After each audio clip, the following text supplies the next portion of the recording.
What's going on, my fellow Star Wars fans? Welcome to my favorite day of the week, Star Wars Podcast Day. I am a new channel, so if you do enjoy this video, please be sure to like and subscribe for future Star Wars content. Basically, everything that there is to talk about Star Wars, that's what we do on this channel, just talk about it. So, we're on Instagram and Facebook. If you don't mind checking it out there, too, that's where all these discussion topics come from. We post them there first, give you guys a chance to give me feedback, and a lot of that makes it into the podcasts here. So it all starts there. That's where you can check it out and take part in the full experience of these Star Wars discussions. So definitely check it out if you get a chance. And we got some good fun stuff to talk about this week. I've actually been excited to talk about a lot of this stuff for a while now that's coming up on this week's podcast. So without further ado, topic number one.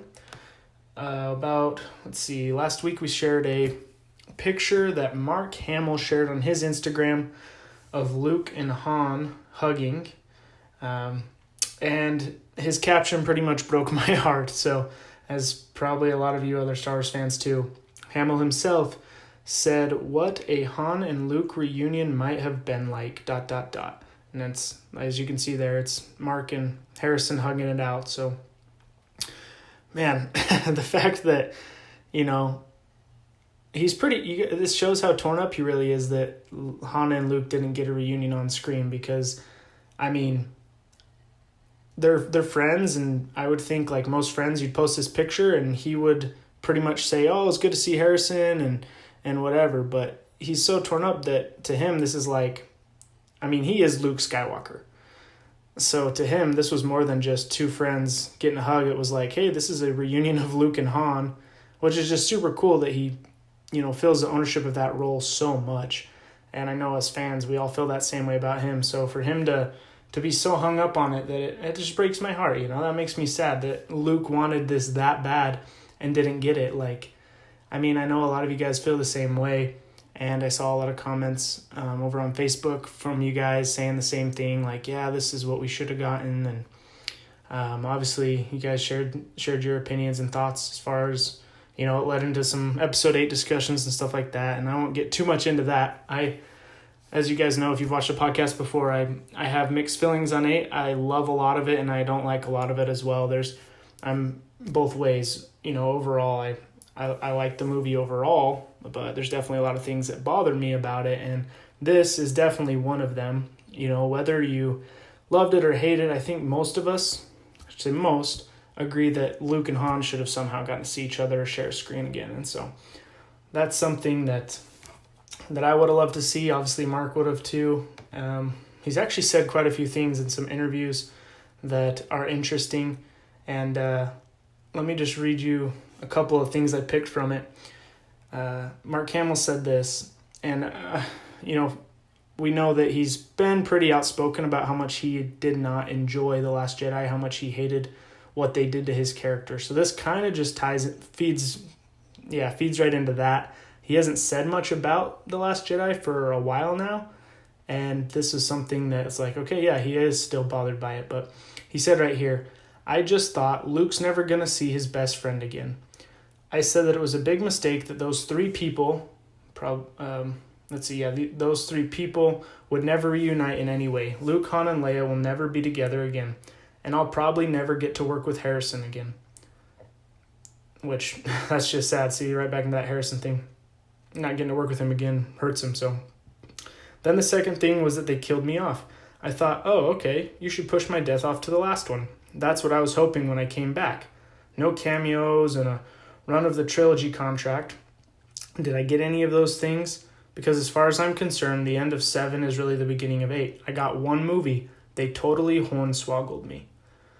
So, he didn't really hold back words. He feels like he got screwed, basically. He coming back, he thought he was going to probably be in all of 7, all of 8, and all of 9. And it's really sad that if he wanted that they didn't make that happen to me. Because, it's no secret that Han, Harrison Ford, he was kind of the opposite. He was like, okay, I'll come back for 1. It's no secret that he wasn't going to do 8, so they kind of had to kill him off. Not that I'm saying that they probably weren't going to anyways, but he wanted to be killed off in episode 6. He actually asked George Lucas to be killed off, but George said no. So it's funny because you have one character who doesn't want to be in it. It's like, okay, fine, write him off. That's fine. But when you have a character, one of the original beloved characters who's pretty much begging to be in all of them, like, why not write that in? Fans would love that. So I get it. I get they have their own story they want to tell and stuff, but I feel like they could have done it while including him a little more, and that would have been cool. Doesn't mean I'm right. I definitely sure that there's people who disagree with me. So, but then this was something else I thought that was interesting. He goes on to talk about the scene where he kisses Leia on the forehead, which, by the way, he talked about how he improv'd that as well. And then how he was going to walk by C-3PO. He said, they had me walking by 3PO and not even acknowledging him. And I said, I can't do that. So he's just saying, like, Luke's character would not walk by 3PO with how good a relationship they had and ignore him. And that's what Ryan wanted him to do, which just blows my mind yet again. And so Ryan said, fine, do whatever you want. Go over and do whatever. So I went over and I did whatever. There you have it. So that's how Mark Hamill made sure that there was justice for 3PO. If you remember that scene, he just gives him a wink, which I thought was really, really awesome scene. And the fact that Mark came up with that himself just, it makes me happy, because I love that Mark just feels like he's Luke and he's that character, and he can improv scenes that sit well with fans like that. And then on the other side, it makes me go, Ryan, like, what were you thinking not having Luke? Mark shouldn't have had to come up with that on his own, is what I'm saying. Ryan should have written something like that in. Like I said, not going to talk smack on Ryan or anything like that, just saying that it's concerning to me that was something that would have been in the movie if Mark Hamill didn't come up with that. But there's tons of awesome things about Last Jedi as well. So, but yeah, so this got me thinking a lot too, and I'm wondering about potential episode 9 things, because the fact that Mark, it's kind of contradicting, because we've been told, okay, Luke's going to be in this one and everything. And obviously we know he's been doing lots of filming for it. And, but then he said in this interview, which by the way, was really recent, March 4th, I think, he said I only got one movie. So that makes me wonder, like, is he not in 9 that much then, if he really is still considering himself to only have one movie? And that concerns me, I'll be honest, because for me, a fix to make episode 9, wrap up well, I thought, well, they probably better put Luke in, even if it's obviously as a Force ghost, a lot. Like, he needs to be present a lot, and he needs to be a big part of the movie somehow, some way. And it's kind of concerning me, wondering if Mark doesn't feel like he's in it a lot, then maybe he's not, and I don't know. It just gets me a little scared for episode 9, let's just say that. But on the next thing that I will say is interesting, because then it kind of contradicts that. Almost makes me feel like he is in it a little more.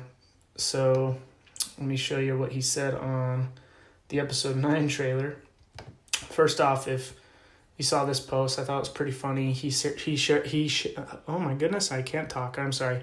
He said he shared on Instagram this photo. You see the Master Hamster sign on his window. And apparently this is his trailer on the Star Wars Episode 9 set. And he said, people keep asking me over and over and over again, when will they release the Episode 9 trailer? A, I don't know. B, until they do, just be satisfied with this exclusive look at my own personal Star Wars trailer. He's always got jokes, so that's pretty awesome. One thing, though, that was really interesting is the hashtags on this. He said hashtag patience Padawans, and then hashtag 9 will be fine, all in good time. So I found that really interesting. That hashtag was kind of hopeful to me, because I can't imagine if he was really upset at the script that he would be saying 9 will be fine in his hashtags. I don't know. It just seems like he took the time to type that out, so he's probably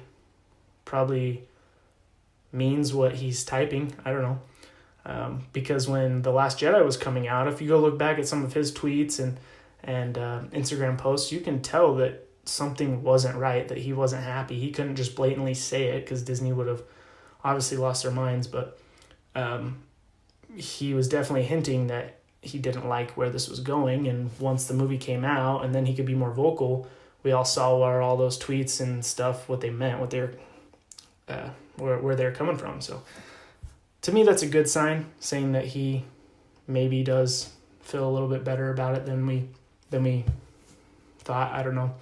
But he was on, I think it was Jimmy Fallon the other night, and he was talking about his new I think it's a TV show. Yeah, TV show, sorry. Nightfall, I think is what it's called, where he's basically just a bad A-looking night dude with this big old long Gandalf-type beard. And he was talking about all the makeup they had to do on the set. And I think it was Fallon. Jimmy Fallon, Jimmy Kimmel, one of those guys, asked him about the beard and how putting on that beard, how long that took. And he said it took a really long time, and that it was really painful because they were putting it on over his real beard. And then he was asked, or why did you have the real beard? And he said, well, I had to have the real beard for something else. And everyone knew what that meant, that he was meaning that he had to have that for Star Wars. So he was kind of joking, saying like, yeah, Star Wars was making him have that beard. So I found that to be really interesting because a lot of leaks, kind of potential spoilers here. If you're trying to avoid those, maybe skip a couple minutes in the video. But a lot of leaks are talking about Luke in scenes without a beard.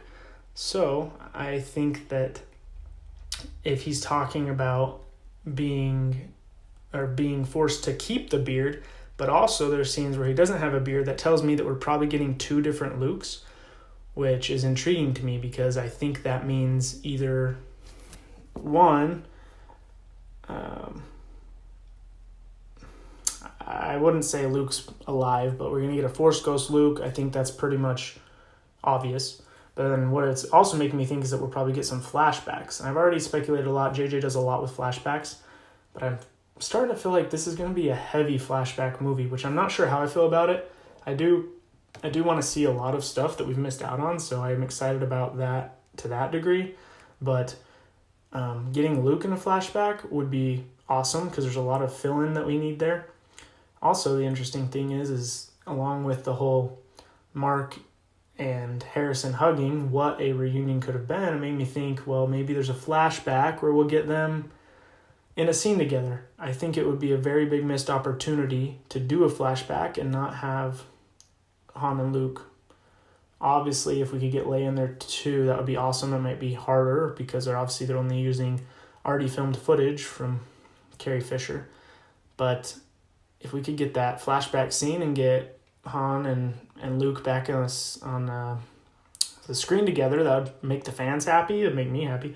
Make Mark happy, obviously. And I think that they should try and make Mark happy because, well, fans listen to him. And if he's pleased, fans are going to be pleased. So definitely something that I think would be a missed opportunity if they don't take advantage of that. So I'm hoping that that's what a non-bearded and a bearded Luke means. We'll get some cool flashbacks with him.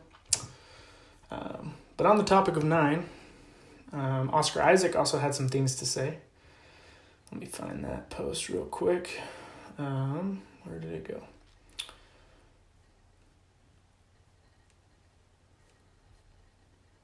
Cool.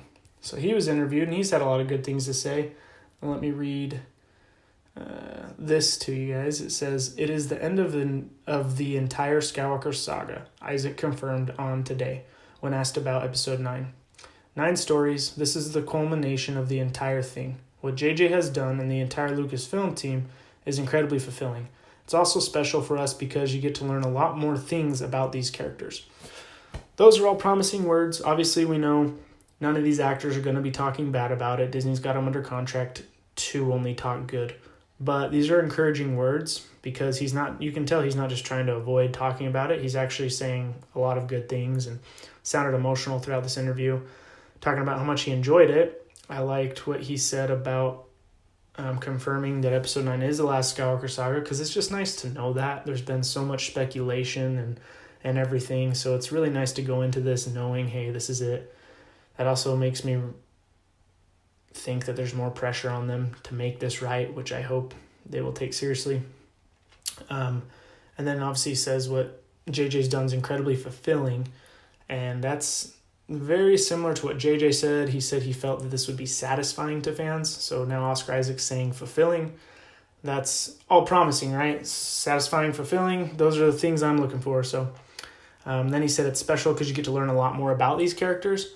If you're an actor, and you're playing this character of Poe, the more you get to learn about your character, the more exciting that would be, right? And I know that's obviously that we feel that way as fans, but he's obviously excited about that as Poe Dameron. So really cool, once again, just like Luke, seeing these guys really get into their characters and be excited to learn more about themselves and how they fit into the story. So that also makes me think that Poe's going to have a pretty big role in this film. I know that sounds kind of like a duh, but I felt like in The Last Jedi, he could have been more... How do I say this? They definitely developed him well. I think that was one of the things Last Jedi did well, was Poe's development. There was a weird kink in it when you're all on his side, and all of a sudden Holdo, you thought she was a bad guy, and then all of a sudden she's a good guy, and Poe's just dumb. That was a weird arc that I actually really didn't enjoy. I thought Holdo's thing was dumb. I thought that was a good opportunity for Poe to become kind of the leader. Instead, it was like, okay, he became a leader, but he was leading him to the wrong thing. I don't know. But back onto Crate, you see how everything clicks for him, and he does start to become that leader as some of those scenes are closing out the movie. So his development was really good. But I do think they could have used him better. I think he should have been on the mission with Finn instead of Rose. Or even if you have to have Rose in there, at least send Poe with them, because it was like, hey, Poe and Finn is kind of a cool duo. Like, I think them working hand in hand is awesome. It's like like a Han and Luke kind of thing. They're just fun together in scenes, and that was one of the funnest things about episode 7. Their bromance, like they're fighting at each other's side. They're all excited to see each other, and them in the TIE fighter together, taking out the guns, the turrets and stuff. That was just an awesome scene. So that was a missed opportunity to get more of them together. And once again, if you listen to a lot of leaks and things like that, it's saying, hey, we're going to put Poe and Finn back together in this movie with Rey as well. We're going to that's like the trio, right? So if that's your Han, Luke, and Leia of this trilogy, then yeah, you need to have them together. And Oscar Isaac actually talks a little bit about that, saying that in this movie they share more screen time. And if you remember that picture J.J. Abrams shared a little while back, it shows them all hugging, and they're all on a desert planet. It looks like either Jakku or Tatooine or whatever, but they're all hugging there. They're all together. And I liked that because I want them together. I think that that's important. That's part of their character development, and seeing how close they grow together as friends, because that's what we all loved about the originals, right? So definitely that bond is really cool, that you get to have like these friends who become family. I don't know, it's just relatable. It's cool. I always hated in the prequels how Obi-Wan and Anakin spend so much time on screen apart from each other, because I was like, I'm excited to see their brotherhood and their relationship, which you get some, but not near enough. And so let's not miss the opportunity with these guys, and hopefully what Oscar Isaac's saying is true, that there's going to be a lot of screen time with those three, and that it will be satisfying. So one of the other thing that's interesting is apparently he's supposed to be sharing more screen time with C-3PO, and he said that was one of the funnest parts of filming this, is that he got to spend time with Anthony Daniels, and that was just really enjoyable, and a lot of those scenes are fun and cool. And obviously, Anthony Daniels, classic Star Wars guy, so probably really cool for Poe to Oscar to get to do that. And the interesting thing, it kind of all lines up, because apparently C-3PO and Poe, their characters wrapped on the same day. They were done filming on the exact same day. So that makes me think that, yeah, they probably do have a lot of screen time together. So that'll be interesting. C-3PO's kind of been put on the back burner in these newer ones, kind of R2 as well, but I'll really hoping that both of them will have a big part of this movie, just because we're wrapping up Skywalker Saga, and those two have been there through everything, so you got to have them in there. Yeah, so that's, let's see, probably all on episode 9. Moving on to some of the other fun stuff, the daily doctrines that we shared. Let's see, this one here was from the Queen's Shadow book. If you guys haven't had a chance to check it out, highly recommended. It's got a lot of fun golden nuggets in it, let's just say, and I'll probably be sharing more of those too in the future. So, but it's all about Padme and her as young queen and her handmaidens and all of the stuff, the politics and all the fun stuff like that. So very interesting. But here's the fun little fact that I shared. It says, in the new book, Queen's Shadow, Padme confirms that Qui-Gon was never fooled into thinking her decoy was the queen and knew her true identity all along. So I loved this because, first off, I've always had a theory that was true. I always thought that the way Qui-Gon looks at Obi-Wan when she announces it, like Obi-Wan looks surprised, and Anakin, obviously most people look surprised, but Qui-Gon, to me, he just kind of smirks, like this, like smug, like I knew it, you couldn't fool me kind of, or like he looked at Obi-Wan, like someone commented and said, yeah, Qui-Gon looks at Obi-Wan like he just won the bet and you owe me $5 kind of thing, so 5 credits will do fine.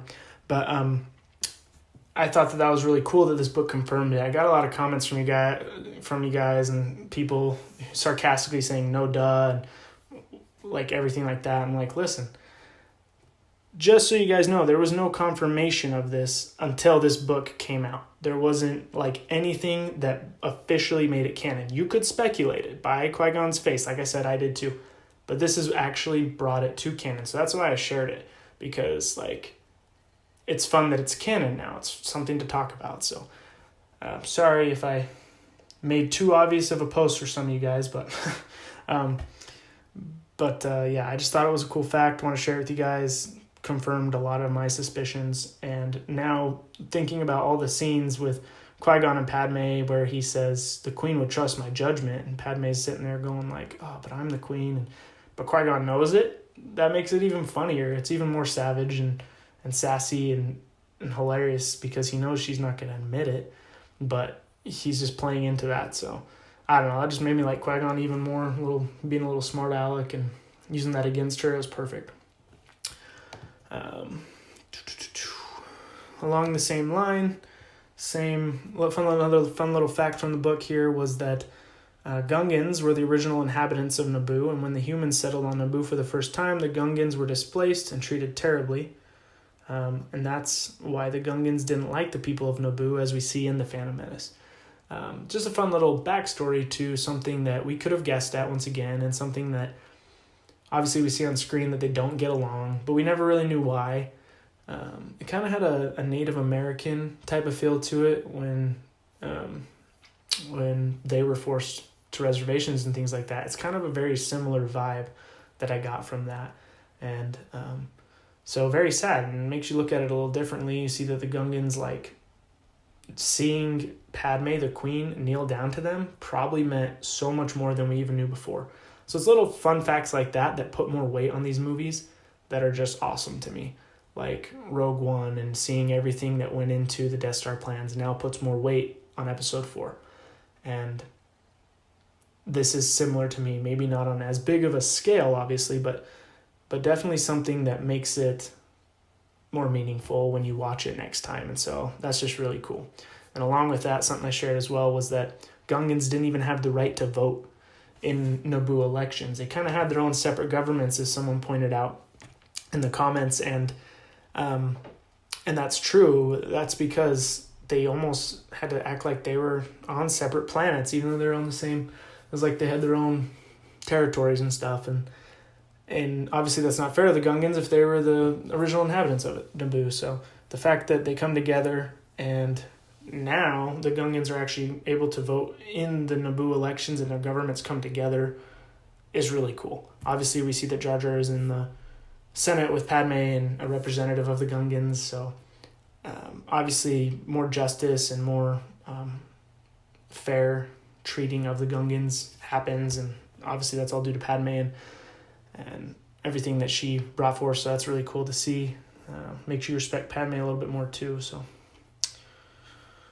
all right, that is all on the Gungans. But I want to talk about one last thing, and that was our St. Patrick's Day post. Asked you guys who your favorite green lightsaber wielding Jedi was in honor of the St. Patrick's Day green fever we had going on. So posted a couple there, and my personal favorite I posted there in the bottom right corner is Kit Fisto. He's always been one of my favorite Jedis just because it was like so mainstream just to say your favorite Jedi was Obi-Wan back in the day. Although I loved him, I wanted someone new, and so I found the coolest looking alien dude I could, and I thought it was Kit Fisto, so I chose him and got his little action figure, and that's where that all started. And that was before the Clone Wars cartoons and before they actually gave him screen time, and I was like, dang, that was really exciting to me. I was super surprised when he had like a Jamaican voice. I thought it was awesome, but so he was always one of my favorites. As far as like people who have maybe a bigger backstory, Qui-Gon is hands down one of my favorite characters in all of Star Wars. He's just perfect because I feel if I was a Jedi, I'd be very similar to him, kind of sassy, a little bit of a smarty, but also like kind of rebels a little bit against the Order. And I think Qui-Gon does it in the light of what the will of the Force is. You know, he was probably more on track than most of the Jedi were, so I like that. Ahsoka's arc is one of my favorites as well, how you see her develop. She's developed, more in depth than so many characters in the Star Wars universe because the Clone Wars is all about her. Like, obviously it's Anakin and her, but she was the new character in the Clone Wars. And Dave Filoni, really loves her as a character. In fact, funny thing is nobody's allowed to make changes to Ahsoka's storyline without consulting him first. That was something that he said in an interview. So that's his character, and he did a very good job developing her. Obviously, Stacey Tin right there. He's awesome. Never got the respect he deserved, in my opinion. Died way too easily against the Chancellor, and even the Clone Wars didn't really do him justice. He's one of the few Jedis that's on the council, like all three of the prequels, so he should have got some more love, I think. But yeah. Anyways, lots of great Jedis out there with the green lightsaber. That's why part of me would be excited if we see Rey with the green lightsaber, just to get that back on there. Get a green lightsaber back on screen. I'm still pushing for yellow, but my second choice is probably green. So, cool, guys. Well, I think that's going to wrap us up for this week, and really enjoyed talking about Star Wars with you guys. If you have any questions, there's a comment section. I'll try to get back to you guys if you have anything to say. You can always DM me on Instagram. Check it out if you haven't already. Instagram and Facebook, give it a like. It's where all the discussions start out and take place. And hope you guys have a great week. May the Force be with you. And don't forget to like and subscribe because it is your destiny.